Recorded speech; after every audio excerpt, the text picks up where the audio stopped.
आदरणीय राज्यपाल महोदय, महामहिम आरिफ मोहम्मद खान साहब, मोहन यादव जी, तुलसीराम सिलावट जी, सेम्स यूनिवर्सिटी की chancellor doctor Manjushree Bhandari, free press के संपादक अर्शित जी, महक भंडारी एवं सेम्स के founder chairman doctor Vinod Bhandari, इस सभा में उपस्थित सभी टीचर्स और सेम्स की एक्सटेंडेड फैमिली।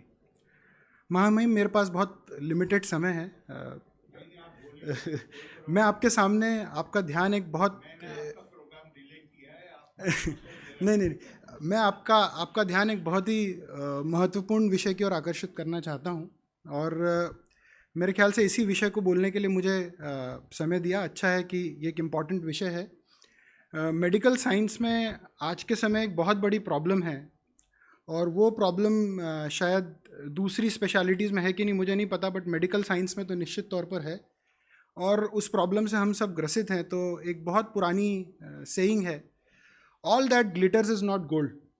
हर चीज़ जो चमकती है वो सोने जैसी नहीं होती। लेकिन पिछले कुछ 15-20 वर्षों से जब से ये नई जनरेशन आई है, हमने बिलीव कर लिया है कि all that glitters is gold.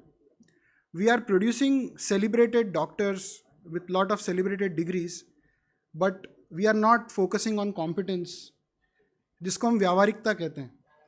तो जैसे आप एक सोल्जर को देखते हैं, सोल्जर के मिलिट्री में आपने तो खैर आप जामिया से तो आपको पता होगा कि पूरे सेलिब्रेटेड सोल्जर इज़ वन जिसने खूब सारी वॉर्स जीती होती हैं, जिसने खूब सारे जो पदक अर्जित किए होते हैं वो हैंड्स ऑन पदक होते हैं, लड़ाई लड़ी होती है, घर बैठ के पदक नहीं मिलते। मैं ये नहीं कहता कि डॉक्टर्स को घर बैठ के डिग्रियाँ मिलती हैं, बट आई थिंक हमारी प्रेजेंट मेडिकल एजुकेशन की सबसे बड़ी जो प्रॉब्लम है वो है लैक ऑफ कॉम्पिटेंस और व्यावहारिकता।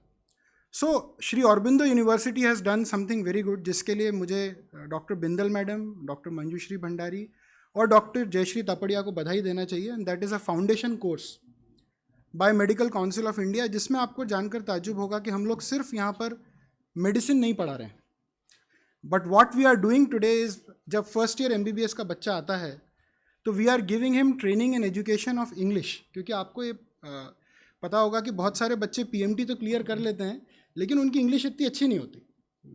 मेरे फादर खुद एक हिंदी मीडियम स्कूल से पढ़कर यहाँ तक आए हैं। मुझे पता है कि हर बच्चा जो MBBS में एंटर होता है उसकी हिंदी अच्छी होती, इंग्लिश इतनी अच्छी नहीं होती। तो we are teaching them English, computer की एजुकेशन, पेशेंट के साथ रिलेशनशिप, पेशेंट से किस तरह से बात करना, तो पेशेंट से बात करना, एम्पैथी गेन करना पेशेंट की, उसको ऐसा लगे कि जैसे उससे बात करिए तो कानों में शहद घुल गया हो।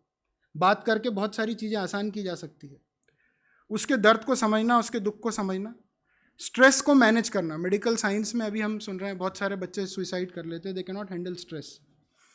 टाइम को मैनेज करना, टाइम मैनेजमेंट बहुत इंपॉर्टेंट है। अभी यहाँ पर इतने बड़े बड़े और विशिष्ट लोग स्टेज पर बैठे हैं, आपने अपनी लाइफ भर टाइम को मैनेज किया है। इतने बिजी होने के बाद भी मोहन यादव सर को भी जाना है एंड ही स्टिल मैनेजिंग कि मुझे सब कुछ अटेंड करना है उसी लिमिटेड टाइम में।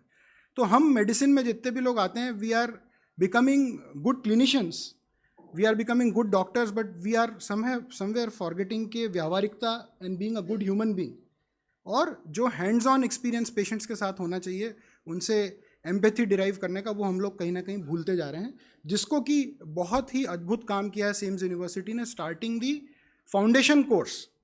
तो 1 महीना जब बच्चा यहाँ पर आता है तो उसको MBBS के पहले महीने में इंग्लिश सिखाई जाती है, यदि उसको इंग्लिश नहीं आती, कंप्यूटर की एजुकेशन दी जाती है, एम्पैथी सिखाई जाती है, पेशेंट से बात करना सिखाया जाता है। उसको PHC में ले जाकर भारत की हेल्थ का जो मूलभूत ढांचा है, जिसको कोई नहीं समझता, जो प्राइमरी हेल्थ केयर सिस्टम में होता है, आपको पता होगा कि वहाँ पर जाके वैक्सीनेशन प्रोग्राम्स होते हैं, नेशनल हेल्थ केयर प्रोग्राम्स होते हैं, उनके बारे में जानकारी दी जाती है, और सबसे इंपॉर्टेंट चीज़, उसको स्ट्रेस और टाइम मैनेजमेंट करना सिखाया जाता है। तो मैं सबको बधाई दूंगा और मैं यही कहना चाहूँगा कि आने वाली जो जनरेशन है उसको ये समझना होगा कि all that glitters is not gold. एक स्टडी कहती है कि जितने भी टॉपर्स होते हैं MBBS में, खूब सारे गोल्ड मेडल लटका रहते हैं, लेकिन जब अपनी प्रैक्टिस में आते हैं तो वो कुछ नहीं कर पाते।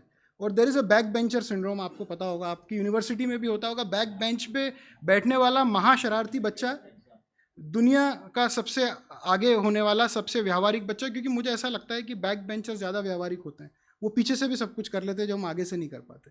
तो आप यहाँ पर आए, आपने अपना आशीर्वाद दिया, आपको सुनने के लिए सब उत्साहित भी हैं, मैं भी उत्साहित हूँ। Thank you very much.